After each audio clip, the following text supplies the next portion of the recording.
Hola, en esta ocasión hablaremos de una persona que se arriesgó a llevar elefantes por los Alpes, otra persona que abrió la ruta de la seda y hasta cómo los genios tienen que buscar trabajo.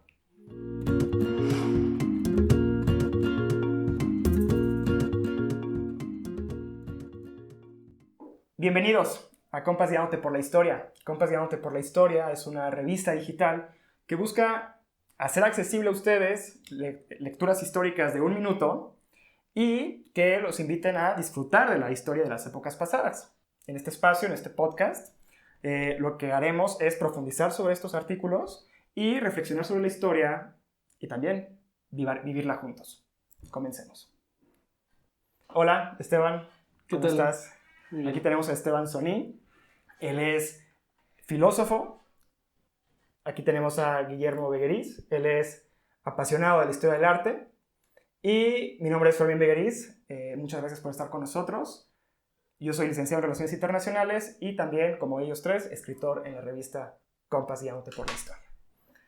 Pues bienvenidos y... ¿Te toca empezar? Hoy tenemos un tema interesante. Se les llama la trascendencia, ¿no? Cómo nosotros como hombres buscamos el trascender con lo que hacemos, el buscar nuevos objetivos, metas que alcanzar. Y yo, gracias por darme el inicio, pues tengo a una persona muy particular, ¿no? Una persona que sin darse cuenta estaba construyendo la Ruta de la Seda. Para aquellos que aún no han escuchado la Ruta de la Seda fue esta ruta comercial que unió a Europa, Asia y África allá en la antigüedad, ¿no? Ya hacia el siglo II antes de Cristo, digamos que estos contactos con Occidente, desde Asia con Occidente, pues eran precarios, sí, pero en China se daban cuenta de que tenía un gran potencial comercial, ¿no? Y digamos que en respuesta y frente a la creciente amenaza que ya se vivía en esa época de tribus nómadas, como los hunos, si alguien los reconoce como en Mulan, ¿no? Son muy característicos. De hecho, otro nombre para llamar a los hunos eran los Xiongnu. Xiongnu como Shanyu, el malo de la película. Y en este intento o esta amenaza, para frenar esta amenaza y buscar la paz en el comercio en Eurasia, el emperador Wu Han decidió enviar a su oficial de mayor confianza, llamado Shang Qian. Es un nombre muy particular, pero en esta expedición se embarcó Shang Qian hasta los límites imperiales, o sea, donde ya no se conocía más allá. Y digamos que la meta era lograr una alianza con el reino militar de los Yuezhi y forjar un doble frente contra los hunos. Entonces, aquí tenemos tres variables, ¿no? Tenemos a los chinos, tenemos a los Yuezhi y tenemos a los hunos que estaban impidiendo el comercio en Eurasia, okay, en lo que es el centro también de Asia.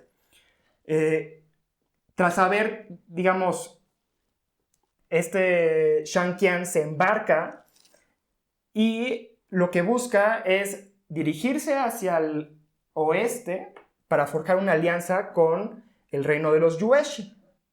Los Yuezhi, mucho antes, digamos, de que vivieran alejados de China, ellos, pues, se vieron obligados a establecerse lejos porque perdieron batallas contra los hunos.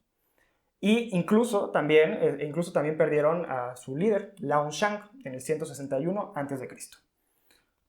Los Yuezhi se fueron hacia las lejanas tierras de un reino que también ya existía desde tiempos también de la caída de Alejandro Magno, llamado Bactria y Sogdiana, ¿no? Estos estaban ubicados, para mayor precisión geográficamente, estaban ubicados en el norte de Afganistán, sur de Uzbekistán y Tayikistán. Todo ese centro que no reconocemos. Todos los tan que nadie se sabe, ¿no? O sea, que son complicados de ubicar. Ahí estaban los Yuezhi, que se vieron forzados a migrar allá por los hunos. Entonces, la misión de Shang Qian era decir, nosotros, los chinos, tenemos que forjar una alianza con los que también eran enemigos de los hunos. Pues por ellos también se tuvieron que ir, ¿no? Uh-huh. Al cruzar por todos los dominios de los hunos, la comitiva de Shang, el enviado, fue descubierta y capturada. Okay. Y esclavizada. O sea, fue realmente... O sea, el mensajero, bueno, no mensajero, como hombre de confianza del emperador chino, llamado Shang Qiang, lo mandan y en el camino, prisionero. Prisionero, o sea, no duró mucho, o sea, empezó a entrar en los dominios de los hunos. Y luego le dijeron luego los vieron. La verdad es que los hunos, pues digamos, están por todos lados, eran pueblos nómadas, ¿no? Era una realidad donde había ya pueblos asentados y los hunos que seguían viviendo nómadas, ¿no? Y también, bueno, sí. No sé, hasta donde yo entiendo, los hunos tenían, aun siendo nómadas y vivir dispersos, tenían un muy buen sistema de comunicación entre ellos para que en su dominio no fuera un desorden más que el que ellos querían. Así es, entonces de hecho tenían ciertas prácticas impresionantes para comunicarse a distancias enormes. Y así poder ser, pues bueno, los hunos que fueron, ¿no? Sí. Poder capturar a alguien, a un enviado del emperador que iba empezando a entrar en su territorio, ya lo sabían estando lejos porque se comunicaban, tenían un sistema de comunicación impresionante. Y a caballo todo, o sea, eran unos verdaderos jinetes, sí. Qué locura. Y bueno, digamos, o sea, en esta primera, o sea, al adentrarse, digamos, al territorio de los hunos, pues les digo, o sea, Shang Qiang fue...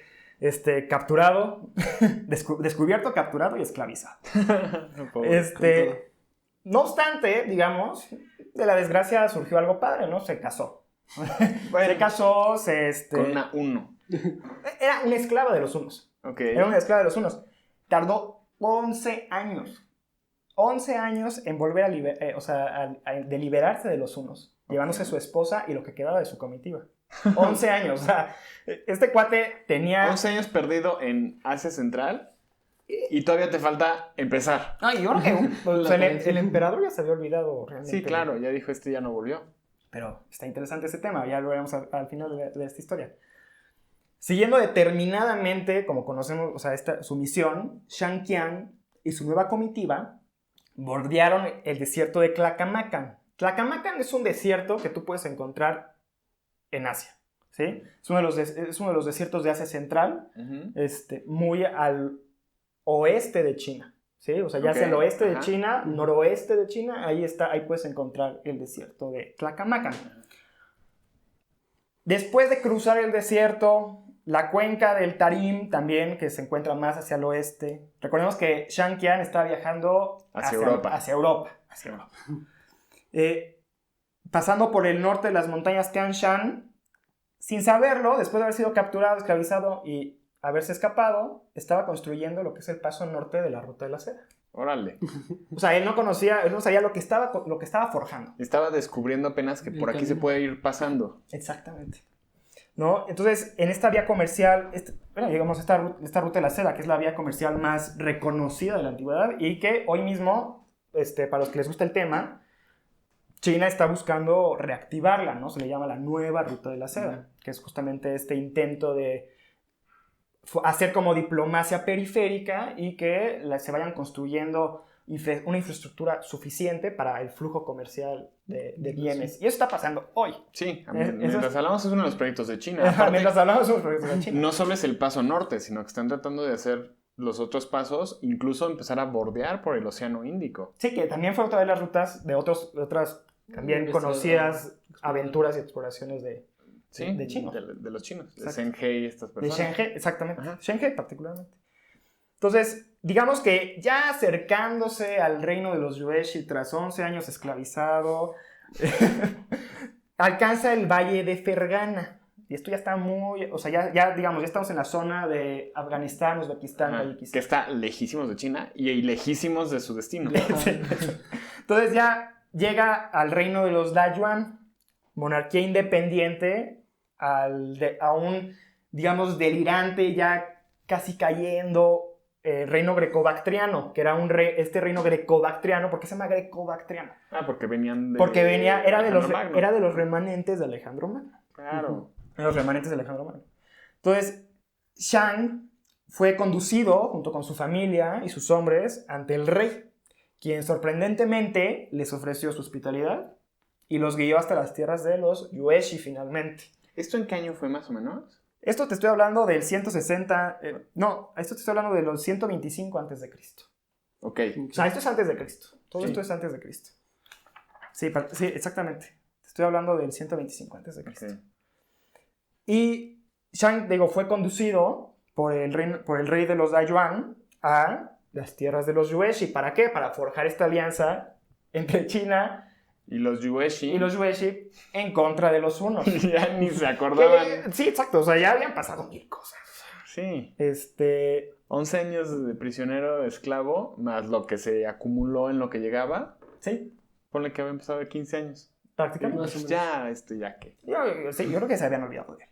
Entonces los Yueshi habían llegado a la región. Ellos habían llegado, o sea, los Yueshi, después de haber sido desplazados por los hunos, ellos habían llegado hacia el 160 a.C. Uh-huh.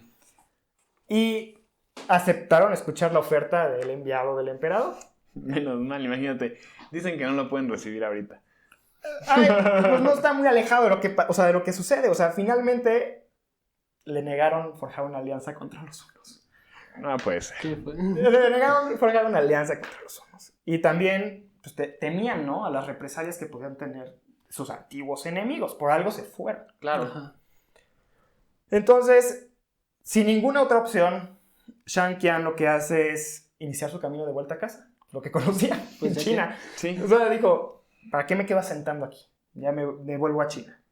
Flanqueó el sur del desierto de Tlacamacan, que ya conocía. Ajá. Pues muy, muy probablemente decepcionados, ¿no? Sin percatarse de lo que estaba haciendo. Estaba construyendo ya había construido la ruta norte, ahora estaba construyendo la ruta sur de la ruta de la ciudad. Para regresar a China. Para regresar a China, la ruta sur terrestre. Ajá. Sí, sí. Volvieron a ser capturados antes de llegar a China. Volvieron a ser capturados de llegar a China y al año de ser apresados sucede una guerra civil entre los hunos. Los hunos eran una confederación, ¿no? Ajá. Entonces había también como ciertos pues, cabezas, ¿no? de poder y aprovecharon la guerra civil para llegar a China.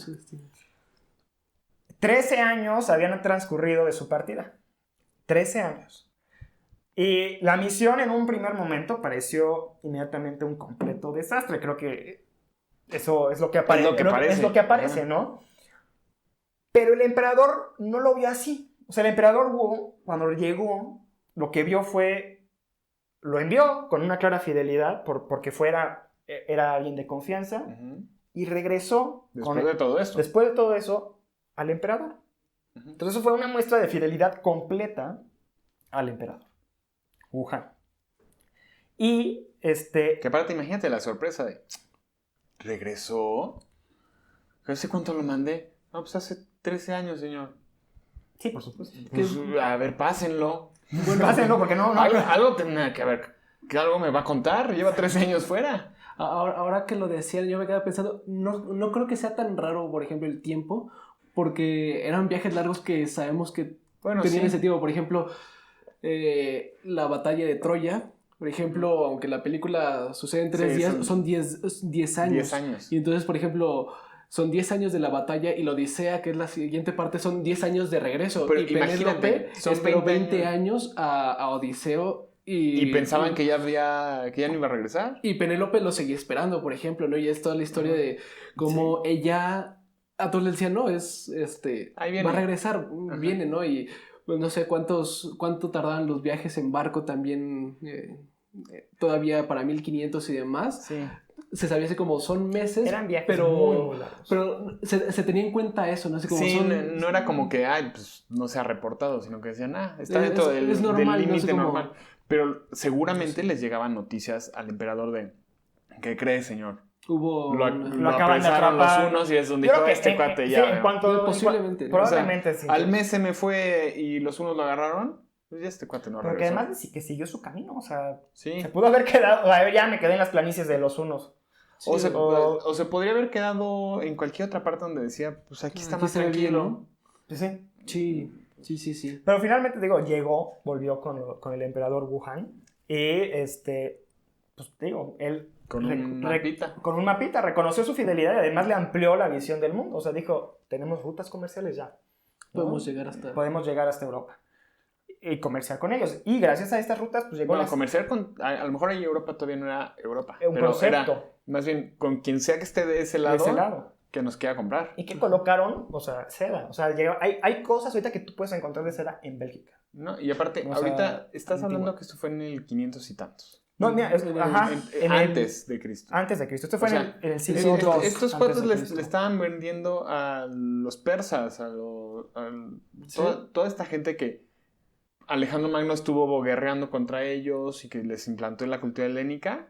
Sí, los chinos llegó a este reino llegaron a decirlo, ¿sabes qué? Vamos a venderles seda a estas personas de allá. Sí, Europa todavía ni pintaba. No, que fue muy importante porque justo poco después se da, por ejemplo, el surgimiento del Imperio Romano, como lo conocemos, el Gran Imperio Romano, y que las telas fue algo muy importante para ellos. Para también, ellos, ¿no?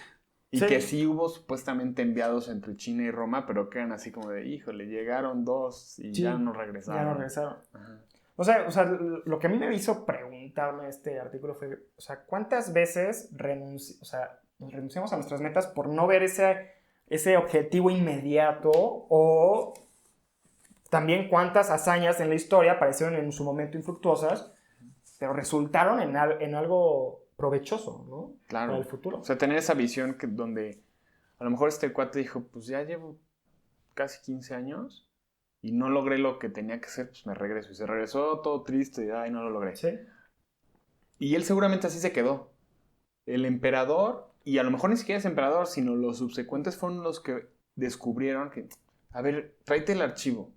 Sí. Ah, mira, hubo un cuate que hizo esto. Pues ahí medio lo trazó y medio nos dijo por dónde. Y de ahí se agarraron y dijeron, vamos a hacer una ruta comercial. Hay un paso para llegar allá. Exacto. Ya hay un camino, ¿no? Es más bien como una cosa de rescate, ¿no? Uh-huh. Sí, o sea, también fue como vamos a sacarle provecho de lo que ya conocemos, ¿no? Sí. O sea, él nos trajo el conocimiento, que eso es muy importante en la investigación, o sea, rescatas el pasado y ves qué uso le das en el presente. Así es, sí. Esteban. Échate tú. Una historia también algo curiosa, no sé si tan trágica como la que acabas de contar, pero igual con mucho... Tiene también su detalle, ¿no? Exacto. Yo pensé en esa historia porque hay unos versos de la Eneida que habla de Roma y habla de una reina del norte de África, uh-huh, que es Dido, y maldice a Roma y dice que llegará alguien que vengue lo que a ella le acaban de hacer, ¿no? Sí. Y bueno, ese poema fue escrito en el año 19 a.C., pero hace referencia en esos versos, hacía referencia a Virgilio a las guerras púnicas que fueron 3 conflictos entre el 260 y el 140 a.C.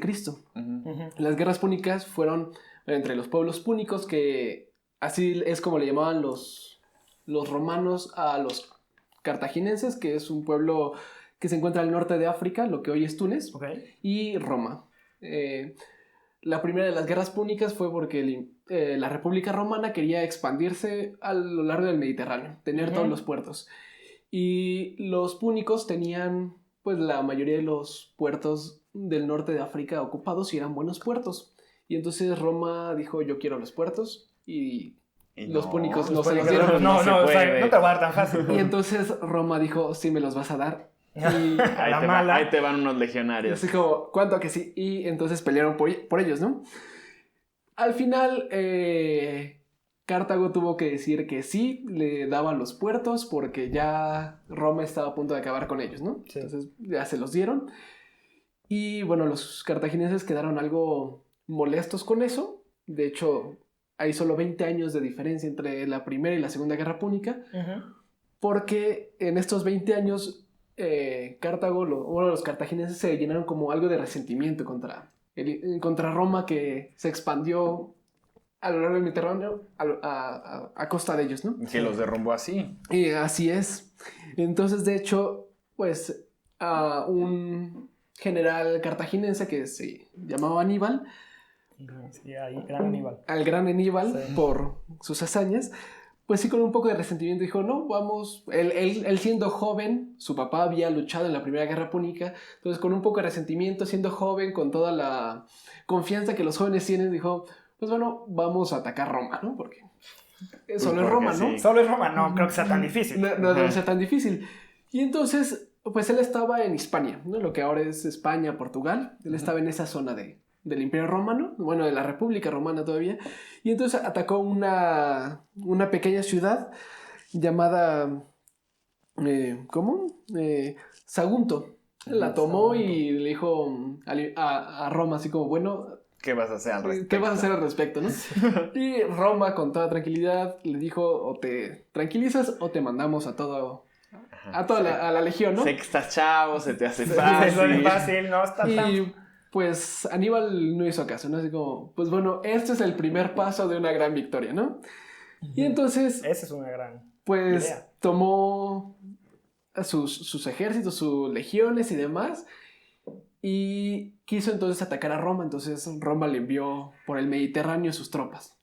Entonces él sabía que si quería llegar a Roma no podía ser por el Mediterráneo, ya que después de la Primera Guerra Púnica, pues Roma controlaba el mar, ¿no? Es como, si te embarcas, te van a destrozar. Y entonces se le ocurrió lo que nadie esperaba, y es sobre todo por lo que recordamos más a Aníbal. Sí. Él, teniendo un ejército lleno de infantes, de jinetes y sobre todo de elefantes, decidió cruzarlo por los Alpes. O sea, darles toda la vuelta y entrar por el norte de Italia. Subirlos por arriba de los Alpes a los elefantes, a todo el ejército, llevarlos por arriba. Sea, salir de Hispania. De España. Por el sur de la Galia. Ajá. Y llegar a los Alpes. Y bajar por la península itálica hasta llegar a Roma. Y bajar, sí, algo que nadie esperaba, porque todos pensaban, o se embarca en el Mediterráneo y aquí lo atrapamos, o le da vuelta a los Alpes y llega por el norte de Italia. Pero igual ahí... del lado planito. Así es, pero ahí hay igual, pues, legiones, tropas, todo lo que quieras, ¿no? Entonces, como sea, lo vamos a acabar, ¿no? Pero nadie le esperó que iba a cruzar elefantes. Sobre todo porque sabían que tenía elefantes. O sea, eso es algo que nadie podía pensar. Y es una hazaña por la que se recuerda que nadie ha vuelto a hacer algo así de grave, porque además tampoco es como que se tenía como mucha... no sé, tanta facilidad para hacer esas cosas. O sea, eran gente que no tenía nada, o sea, solo era el ejército caminando y los elefantes con todo, ¿no? Y los cruzó por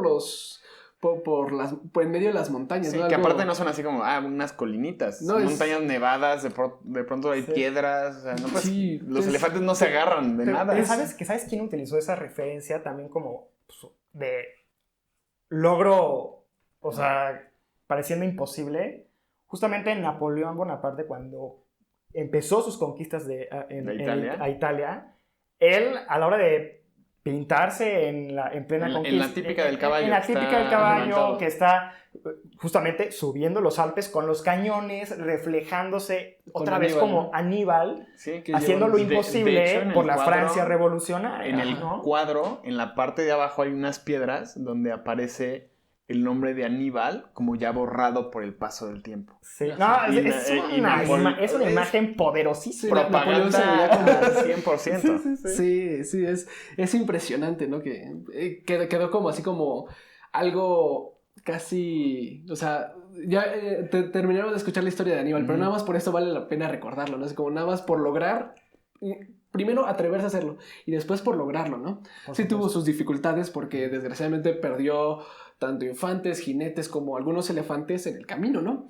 Lo que le costó desgraciadamente después, porque pues sí logró impresionar a todos. O sea, Roma estaba pues, quizá no aterrada, pero sí sorprendida de, pues bueno, logró cruzar elefantes por los Alpes y viene ahora a atacarnos, ¿no? Y supuestamente sí les dio como un miedito nacido en el respeto, en el que dijeron, este cuate ya está a las puertas de Roma también, destruyendo pobladitos del norte de Italia. O sea, en cualquier momento, pues a lo mejor sí le ganamos, pero va a tener elefantes rondando en Roma tirando cosas.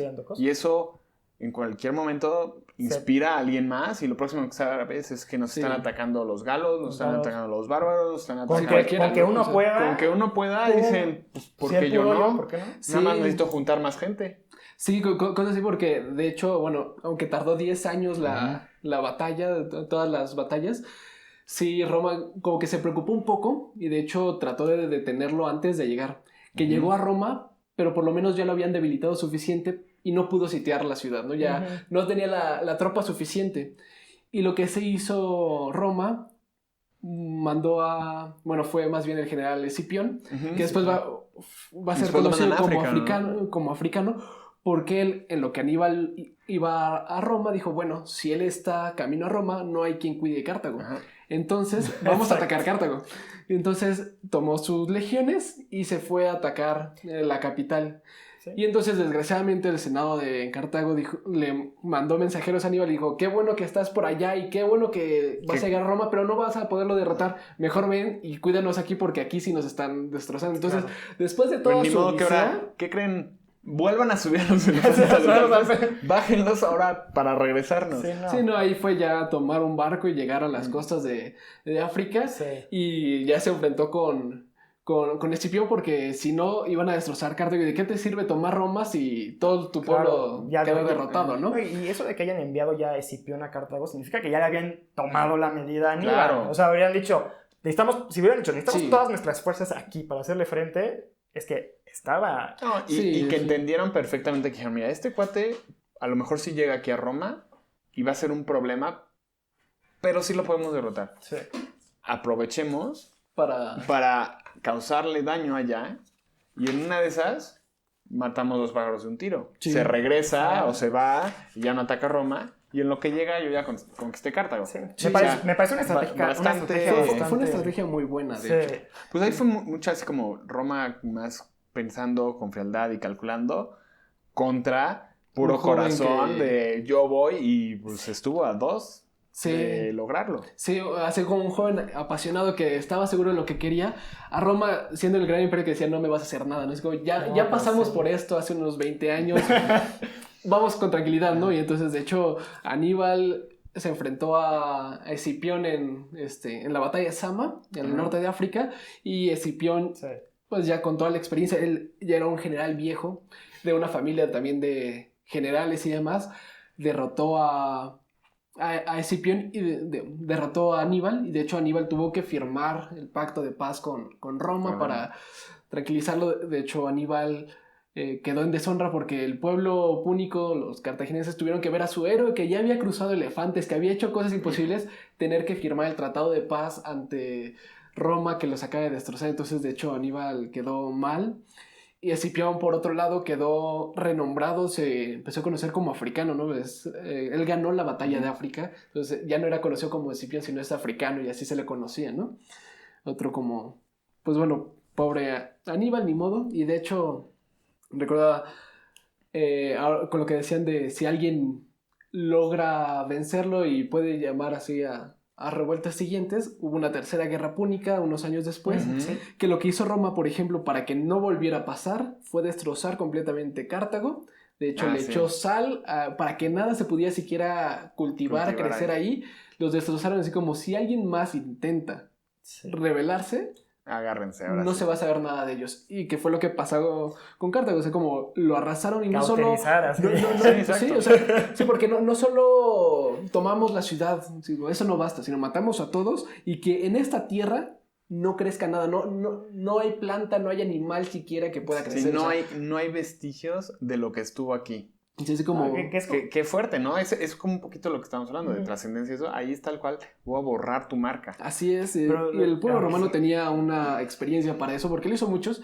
Y hay tantas cosas que ni siquiera... Hay pueblos que sabemos que existieron solo porque tenemos un pequeño fragmento de jarrón.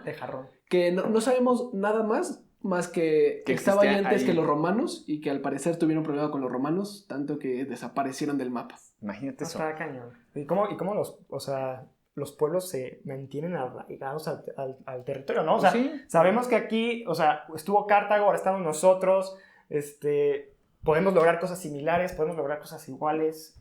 Pero aquí también habla un poquito de con todo y que borraron Cartago del mapa, quedó en los anales de la historia escrito que un cartaginés casi tumba Roma. Así es. Llevando elefantes por los Alpes. Sí, una cosa... Por eso digo algo... Habla mucho de justo la forma en la que te percibes y la marca que quieres dejar. Así. De hecho, mi artículo va un poquito por allá. Está bastante bien. Porque esta vez yo les traigo una curiosidad que demuestra que incluso los genios más grandes de la historia tuvieron que hacer un CV para un trabajo, un currículum. Sí, eso no te... En vez de ser un genio... No tienes una licencia, ¿no? No te dan una licencia, exacto. Entonces, Milán, la ciudad en Italia, a diferencia de otras ciudades en Europa, no está construida a las orillas de un río. No es como París, sí. No es como Londres. Está cerca de unos lagos. Entonces, el agua llegaba a la ciudad por una serie de canales, desde el lago Maggiore y el lago de Como.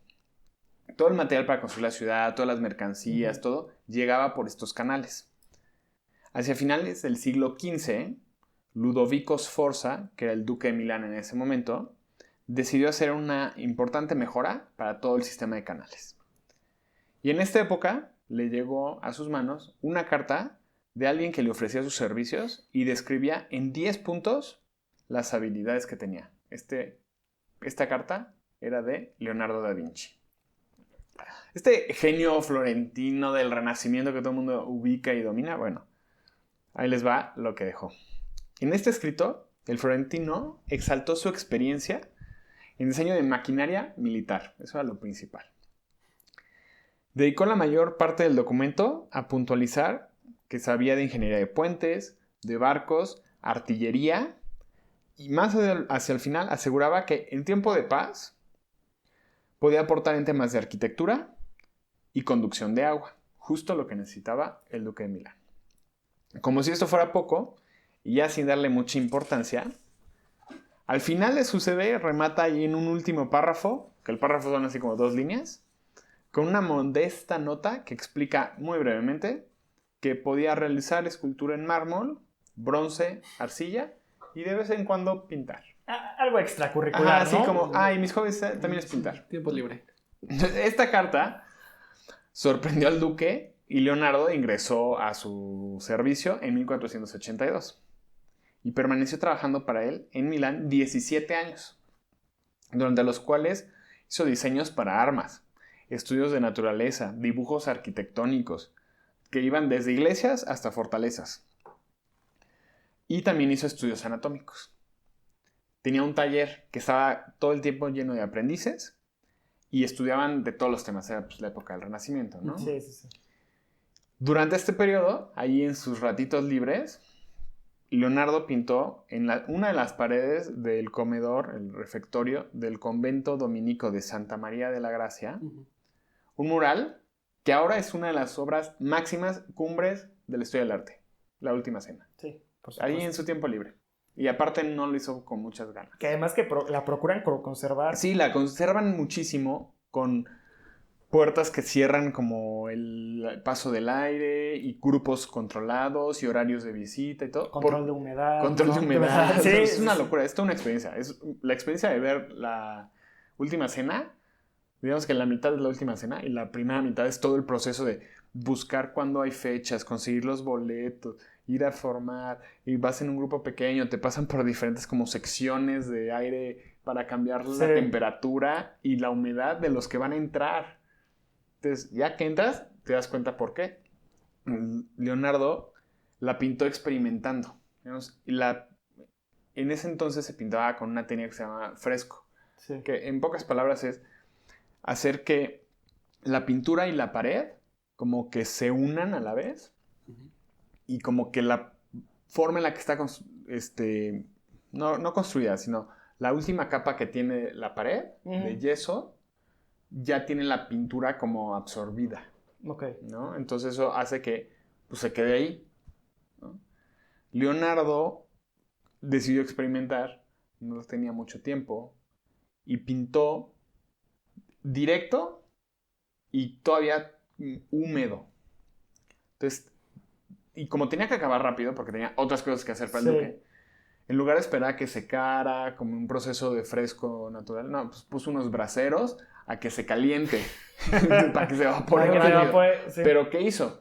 O sea, la pintura selló la humedad en la pared y los braseros sí, pues, secaron la pintura. Entonces quedó humedad dentro. Quedó humedad dentro y seco por afuera. Algo que hasta la fecha no pueden acabar de resolver, porque ¿qué pasa? La humedad tira la pintura. Y entonces, pues de pronto se caen pedacitos. Y es un problema conservar esta obra maestra del arte de Leonardo, que la perspectiva, los mensajes que esconde, la forma en la que están dispuestos los personajes, los apóstoles, Jesús, la forma en la que la perspectiva está en el centro de la cabeza de Jesús, más todos los temas que luego le echan, ¿no? Que si es María Magdalena, sí, que sí, si es Juan, que sí. Ajá, y hay 200 cosas que se han dedicado a estudiar y que qué significa que el nudo del mantel esté hasta la derecha, 200 cosas. El chiste es que esta obra maestra se hizo así, medio rápido, que tienes que hacer armas. El poder de Ludovico Sforza terminó en 1499 con la invasión francesa de Milán. Okay. Leonardo salió pitando, dejó la ciudad y buscó nuevos empleadores, entre los cuales llegaron a ser gente bien modesta. César Borgia, el Papa León X, Giuliano de Medici y el rey Francisco I de Francia. Unos desconocidos en el momento. Gente ahí, cualquiera. Entonces todos ellos se interesaron en sus habilidades como ingeniero militar y arquitecto. Oye, pero pues sí, a ver, enséñame el tanque. Con cuchillas andando. Sí, exacto. ¿Le puedes poner más cuchillas a ese caballo? Así. Es curioso que tanto sus contemporáneos como él mismo lo consideraban más apto para el diseño de armamento y maquinaria que pues para usos prácticos, que para tal cual lo que ahorita nosotros, en la actualidad, lo conocemos y es reverenciado como uno de los artistas más importantes de la historia. Es un pilar del Renacimiento este hombre. Por supuesto. Sí, no, lo es. Lo es. Imagínate que en esa época, no te pongas a pintar. A veces necesito que me hagas esto. Sí, que es muchas veces que no sabes cómo te recordarán. No sabes muchas veces cómo te recordarán. Incluso tú creyendo que vas a ser recordado por una cosa, a lo mejor no. Yo no sé, por ejemplo, a mí me viene a pensar qué es lo que pensaba él de sus pinturas, ¿no? O sea, igual... Seguro pensaba que eran buenas. De hecho, sí era reconocido por... O sea, en esa época sabían que era un genio y que pintaba espectacularmente. Pero no era lo... Pero si lo contrataban, era para que hiciera cosas prácticas. ¿Qué es lo que muchas veces se busca, no? O sea, todavía en esta época... O sea, sí, hay veces que sucede. O sea, yo necesito que me des utilidad. Yo necesito que me des algo que sirva. Algo que sirva. O sea, oye, pero apuéstale a la investigación. O no te estás dando cuenta de que lo que te van a dar en largo plazo es mucho más valioso. Tienes el caso de una persona que fue a negociar paz y no lo pudo hacer, pero regresó con la ruta de la seda armada. Sí. Sin saberlo, ¿verdad? Pero, o sea, es eso. O Leonardo, que pues los helicópteros ahorita no son como dijo él. Pero empezaron los tanques no son como dijo él. Dio la idea, no sé si a él se le ocurrió o por ahí las perfeccionó. Sí. Puede ser.